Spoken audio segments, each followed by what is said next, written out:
Bonjour Monsieur Patrick. Ah ça y est, j'ai Patrick Girard. Il y a deux boss au Sable Vendée Triathlon. Il y a Christophe Lucas qui n'est pas à nos côtés, qui est en déplacement. Et j'ai Patrick Girard. Patrick Girard, c'est Ironman 70.3, Sable d'Olonne avec tous les licenciés. Je viens d'avoir Laurence Mérazy. Alors Patrick, comment on sent là? On est vendredi à midi pratiquement. C'est bientôt, c'est dimanche. Un événement exceptionnel, on l'a vu avec Yves Cordier. Je dirais que pour l'instant on est mort, on est mort de fatigue, mais tellement heureux en contrepartie, donc l'un compense largement l'autre. Alors on est mort de fatigue, ce qui veut dire, alors Patrick, les Sables Vendée Triathlon, qui a été quand même élu l'un des clubs organisateurs de très haut niveau. Vous avez eu, là, je crois, au Sable d'Olonne l'année dernière, la récompense ultime quand même, magnifique récompense. Oui, puisqu'effectivement, mais il faut quand même redonner à César ce qui est à César. L'organisation, c'est quand même Ironman. Oui. Nous, on est le support qui apportons effectivement notre expérience du terrain, nos forces vives. Mais on a la chance d'avoir une machine à nos côtés qui est extraordinaire, c'est Ironman France avec une équipe détonnante. Et puis ce sont des pros. Donc c'est ce qui fait que l'alchimie des deux, entre l'association Ironman France et les Sables Vendée Triathlon, fait une machine de guerre redoutable et qualitative. Parce que moi, je viens de voir le VIP, je viens de voir le village, je viens de voir l'enregistrement. Je le découvre, sincèrement, je serais un athlète, je me dis waouh, top. J'aime bien le waouh de Patrick Girard. L'homme que j'ai eu l'année dernière, rappelle-toi, tu faisais le repérage du vélo. Je t'ai pris comme ça sur l'emblette, tu étais sur ton vélo, tu faisais le repérage. C'est vrai qu'ils vont faire waouh tous les sportifs, dimanche il va faire beau en plus. Alors pour Patrick Girard, avec Christophe, ton co-président, ça fait combien de temps qu'on prépare ça malgré les vicissitudes? C'était le 4 juillet, on reporte, comment ça se passe tout ça? En fait, en termes de préparation, il faut savoir que dès que la course de juin l'année dernière a fermé, le lendemain, on s'est déjà remis en selle pour l'édition 2020. On a déjà commencé par faire des débriefings de tout ce qui n'allait pas. On a revu toutes les mairies, toutes les communes traversées. Parce qu'on a réussi, c'est vrai qu'on a été élu meilleure épreuve au monde l'année dernière. Mais il n'empêche qu'il y a des petits trucs qui ont déconné, que personne n'a vu. Mais nous, on attache beaucoup d'importance à les rectifier et à améliorer pour l'année suivante. Alors après le report, effectivement, le report du mois de juillet, on était prêts. Donc il a fallu se remotiver, revoir les horaires, revoir le parcours parce que les horaires étaient différents. Mais on y est arrivé et c'est pour ça qu'on va être content de produire ce qu'on peut produire avec, surtout dans ces conditions-là, et la difficulté qu'il faut pour arriver à réaliser une épreuve dans des conditions sanitaires qui sont effectivement difficiles et des contraintes qui sont cahier des charges est lourd, mais on y est arrivé. On a vu le cahier des charges avec Yves Cordier ce matin dans le son qu'on va passer diffuser sur TP News, la radio des événementiels où on s'accroche avec vous. C'est le cadeau qu'on voulait vous faire d'accrocher du temps. J'ai fait les bénévoles, Patricia, Camille, et puis attends, l'intendance avec toute l'équipe, avec Régis. Alors on voit dans les yeux de Patrick, là il y a le sourire, c'est un homme comblé, c'est un homme de foi, c'est un homme de conviction. Qu'est-ce qui fait courir Patrick depuis des années dans ces organisations ? Seulement la passion, le reste, si vous êtes alors peu importe de quoi vous êtes passionné, mais tous les passionnés d'abord sont des gens qui sont extraordinaires à rencontrer. Tous les passionnés de n'importe quoi, de philatélie, de n'importe quoi, moi j'adore les gens passionnés.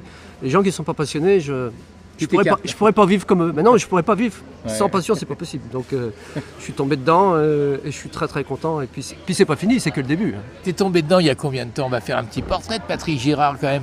Qui ne connaît pas Patrick Girard au Sable, son sourire légendaire, sa dynamique, sa pêche. François Michelon, encore une fois, notre expert dans TPE News, qui fait motivation première. Il va adorer d'entendre des gens comme toi. Il dit il faut se lever de bonne heure le matin. Enfin, il faut se lever de bonne humeur, oser et s'amuser. C'est un peu ça, Patrick. Oui, alors moi j'ai eu la malchance dans un premier temps de perdre un fils dans un accident, il avait 17 ans, un accident de moto. J'ai perdu mon groupe, il y avait 1500 personnes dans un drame industriel, ce qui fait que j'ai connu quand même des périodes difficiles.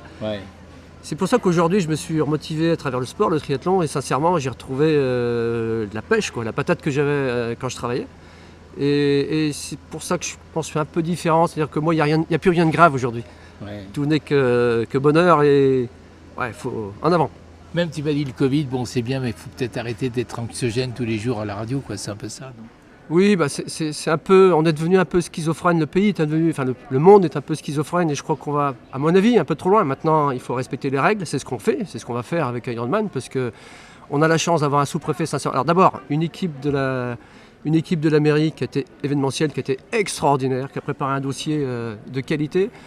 Ironman, bien sûr, le dossier technique et administratif a été hors norme compte tenu du contexte. Et puis surtout l'équipe préfectorale, parce que sincèrement, monsieur le sous-préfet, que je tiens vraiment à remercier, il a osé. Je lui avais dit à la fin de la réunion qu'on a fait tous ensemble, la première, je lui ai dit, écoutez, osez nous faire confiance. Il a osé nous faire confiance et pour ça je le remercie. C'est un homme qu'il y en a, parce qu'aujourd'hui c'est difficile pour eux, c'est la plus mauvaise place qu'ils ont. François Michalon, vous avez entendu oser. Il a osé, monsieur le sous-préfet, donc respect. Moi je veux dire respect aussi, Patrick, quand tu viens de nous raconter un peu le parcours dans une vie des fois chaotique, ce qu'on vit et comment on rebondit. Moi je dis respect, Patrick Girard. Parce que quand on le voit aujourd'hui, Patrick face à moi, là je vais faire une photo, que le portrait, le sourire de Patrick Girard, je dis sacré bonhomme quand même. Non, je crois que les drames de la vie justement vous renforcent et tous les gens qui ont vécu des drames sont des gens qui sont différents après. Alors certains sombrent, d'autres rebondissent. J'ai eu beaucoup de chance de rebondir. Aidé par un environnement, Bah forcément les amis, les enfants, la femme et le triathlon, puisque j'ai commencé le triathlon suite à ça. Je me suis dit plutôt que de régler mes comptes avec la terre entière, je vais la régler avec moi-même sur un vélo, en courant et en nageant. Ça c'est extraordinaire. Quel exemple. Ça, il faut qu'on fasse un webinaire avec François Michalon, avec toi, pour nous parler de ça, pour que des milliers de personnes sur une plateforme énorme puissent entendre ce message extraordinaire. Ça fait donc combien de temps ce triathlon que tu as commencé à côtoyer ? À l'âge de 50 ans, je suis venu par la petite porte en tant qu'athlète. J'ai commencé à courir, à nager, à pédaler. J'avais seulement de la natation à mon compteur. Et puis, de fil en aiguille, j'avais dit jamais un Ironman, surtout jamais, laissez pas des distances pour moi. Mon premier, je l'ai fait le full en 2013 à Barcelone et depuis, j'en fais un ou deux tous les ans et sincèrement, je suis pas prêt d'arrêter. J'espère me qualifier. Mon objectif, c'est de me qualifier pour les championnats du monde à Hawaï en 2028. Quand j'aurai 70 ans, dans la catégorie 70 à 74. Vous avez entendu ce message extraordinaire. C'est ça 2028. Bon, c'est bon, 70 piges, mais ça n'a pas l'air de l'effrayer. Puis moi, il va le faire, je suis sûr qu'il va le faire, on va y arriver. Bien sûr, je vais le faire, puisque j'ai 62 ans et j'améliore mes temps. Alors, il faut savoir que cette année, j'ai un coach hors norme, puisque Frédéric Van Leerd a gentiment accepté de me coacher, sincèrement. L'entraînement qualitatif, à n'importe quel âge, vous pouvez progresser. Alors, à n'importe quel âge. Si j'ai bien compris, c'est que Patrick va faire le Ironman 73 là ? Non, je vais faire une distance 73 la semaine prochaine, parce que Frédéric Van Leerd va terminer sa carrière professionnelle sur ce Ironman ici, au Sable d'Olonne, dans son club. D'accord.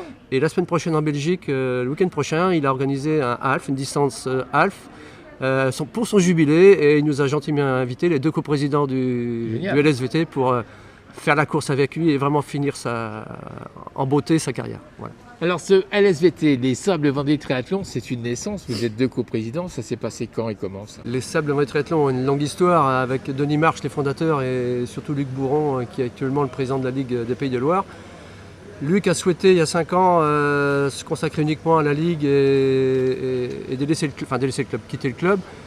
Donc il n'y avait pas grand monde pour y aller, et puis avec Christophe on s'est dit le club est quand même une belle image, c'est un beau club, c'est quand même dommage de le laisser tomber. Donc on a décidé d'y aller, mais on a décidé d'y aller à deux.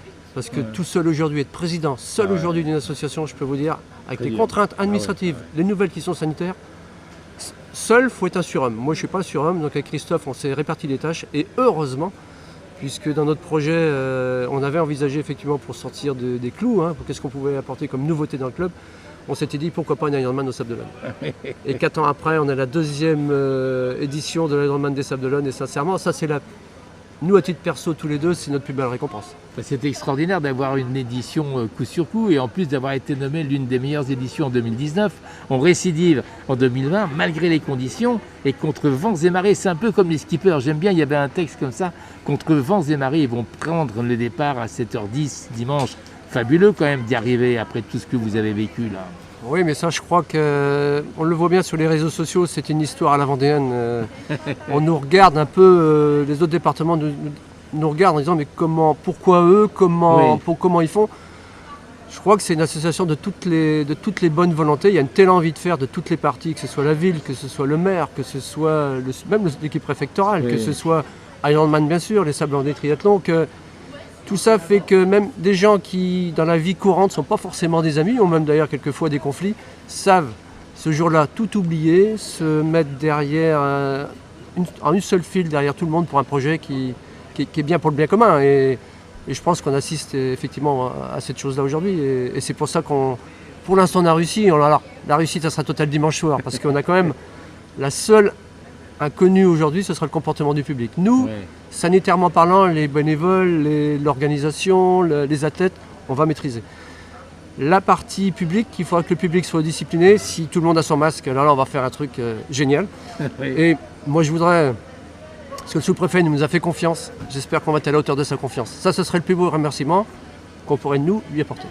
Je crois que ça va être le rôle de TP News de diffuser ça en amont, donc avant dimanche, pour que les milliers d'internautes puissent dire « Respectons le travail de 850 bénévoles, respectons le travail d'une organisation hors norme, respectons le travail d'un Patrick, d'un Christophe, d'un Guillaume Louis, d'un Yves Cordier que j'ai eu ce matin pendant 20 minutes, qui avait le petit frisson en me disant de revenir au sable, c'est mon terrain de jeu. C'est ça Yves Cordier. Bon, je crois que l'équipe Ironman niçoise, alors il ne faut pas trop leur dire, mais je crois qu'ils sont tombés amoureux des Sables d'Olonne, bien sûr.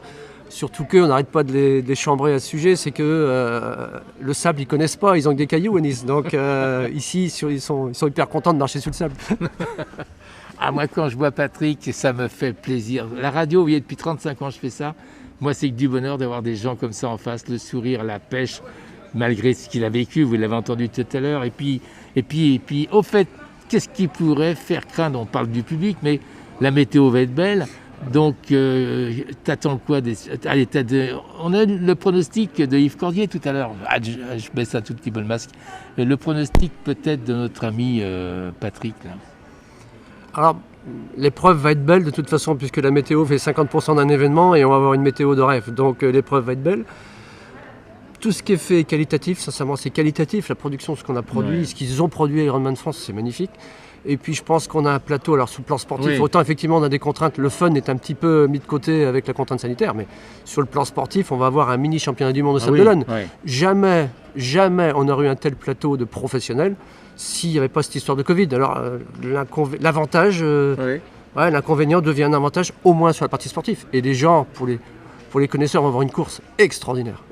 Des noms, Patrick Girard. Non, mais pour Patrick, je sais pas, tu as sûrement dans ta tête des têtes d'affiche que tu as envie de voir sur le podium ou de serrer, pas dans les bras, on peut plus même. Même ça, on ne pourra pas le faire. Sincèrement, celui qui peut dire quel sera le vainqueur cette année, c'est impossible. Puisque, on ne connaît pas du tout l'état. C'est la première course de référence. Donc personne ne connaît l'état du niveau aujourd'hui de tous nos athlètes. Alors, à titre émotionnel, bien sûr que nous, notre préféré et notre souhait, c'est de revoir Frédéric Van Lierde pour sa dernière course sur Ironman et en fin de carrière au Sables d'Olonne, bien sûr. La consécration pour lui, bien sûr. Oui, ce sera la consécration, même si Fred dit de toute façon, j'ai inscrit mon nom à la première, donc elle restera, maintenant ce sera indélébile, bien sûr. Après, c'est tellement compliqué, les McNamee, les Rudy Van Berg, qui sont des jeunes qui vont très vite, je sais pas, sincèrement, je suis incapable de déterminer. Et puis, on a tous nos Français. Mais oui. Tous les athlètes internationaux sont français, sauf Cyril Viennot sont là. Ce qui s'est jamais vu non plus. On va les voir se compétiter entre eux. Ça va être magique. Alors, ce qui est fabuleux aussi, c'est que j'ai vu sur le dossier de presse de Guillaume Louis, sur les 1664 athlètes, il y a 1360 qui font pour la première fois un Ironman 73. 1300 qui vont découvrir. C'est impressionnant quand même. Ouais, mais ça, je crois que c'est la magie des Sables d'Olonne. Ah oui, c'est la magie des Sables d'Olonne parce que le circuit n'est pas réputé dur, le vélo notamment. La nage dans le chenal, ça fait rêver tout le monde. Des pingouins. Même des gens effectivement qui n'étaient pas prêts à faire ce sport et ça les a décidés. Et puis je crois surtout que l'édition de l'année dernière, je peux vous dire, a déclenché des vocations. J'ai un seul nom à citer en exemple, c'est Jérôme, je n'ai même plus son nom, bref. Jérôme l'année dernière était ici, il faisait 90 ou 20, enfin un poids, une surcharge pondérale colossale. Il a regardé le spectacle et il a pleuré parce qu'il a dit c'est pas pour moi. Et ça il en était désolé, il dit c'est pas pour moi parce que je peux pas compte tenu de ma surcharge. Jérôme a décidé de se mettre au régime, de se mettre à l'entraînement. Aujourd'hui, il a fondu de plus de 25 kilos. Il est hyper compétitif. Je peux vous dire que les temps qu'il fait, moi j'ai roulé avec lui en vélo, faut le suivre. À course à pied, il faut le suivre. Et ce gars-là, je suis curieux de voir à l'arrivée comment il va être, mais je crois qu'il va s'effondrer en larmes. Ça va être un grand, grand moment. Et ça, sacrée motivation en tout cas, mais c'est fabuleux ce qu'on entend là. Alors Patrick Girard, quand on n'a pas la photo, on n'a pas l'image, mais quand tu parles, il y a une foi, il y a quelque chose, il y a une pêche, il y a une... On ne peut pas, c'est une montagne, on a l'impression qu'on rien ne peut abattre Patrick Girard. Dernière question, parce que je sais que tu as le téléphone qui n'arrête pas de sonner, tout le monde te fait des signes, Patrick, tu m'as accordé quand même 15 minutes, c'est génial, c'est super. Allez, qu'est-ce qu'on peut attendre? Tiens, si je le disais, allez, je suis la petite fée, je vais faire ma baguette magique, tout se passe bien, on le sait, mais pour Patrick, c'est quoi un grand rêve? Allez, un rêve. Un grand rêve? C'est la suite de l'histoire, c'est un Ironman full au Sable d'Olonne. Ça c'est le rêve ultime, mais je peux vous dire qu'on l'aura. Hein. Tiens, bien sûr qu'on l'aura. De toute façon, j'ai dit à Yves Cordier, que tu le veuilles ou non, Yves, c'est la première fois que je l'ai vu, il m'a pris pour un fou, mais je crois qu'il avait raison. On se connaissait pas, je lui ai dit, c'est Yves Cordier, que tu le veuilles ou non, on aura un Ironman au Sable d'Olonne. Il m'a regardé dans les yeux, je crois qu'il m'a vraiment pris pour un cinglé, il est remonté dans son bureau, il dit, je viens de voir un fou, mais 2 ans après, on est là. Et il est là, et il est content d'être là. Donc, alors, sans être optimiste à 100% 2021, non, un petit Ironman full, non? Ah non, ça c'est quelque chose aujourd'hui, c'est qu'aujourd'hui qui n'est pas abordé parce que tout est stoppé. Maintenant, ce qu'il faut, c'est sortir de cette période pandémique. Et puis de toute façon, l'année prochaine, il y a forcément de toute manière un 73 au Sable d'Olonne pour la simple raison qu'on a 1700 athlètes du mois de juillet qui ont reporté leur engagement en 2021. Donc de toute façon, on aura un 73 au Sable d'Olonne. Bon. Ça, je peux vous dire, ça, je peux l'écrire. Je peux vous le dire, il n'y a pas de souci. Et on aura un full, ça c'est sûr. Allez, je vais terminer là-dessus, ça sent très bon. Tous les bénévoles vont aller déguster ce que Régis a préparé toute son équipe. En tout cas, mon cher Patrick, comme j'ai demandé à tout le monde, et si tout ça c'était à refaire pour Patrick Girard depuis des années, de refaire ce qu'on est en train de vivre en ce vendredi midi là? Je l'aurais fait beaucoup plus tôt. Tiens, c'est pas mal, j'attendais pas. Merci Patrick Girard. Le téléphone sonne, tout le monde l'appelle. Maintenant, je vous libère et puis je vous dis, tiens, ce qu'on dit pas à l'antenne, ok? Ouais. Salut, bye bye.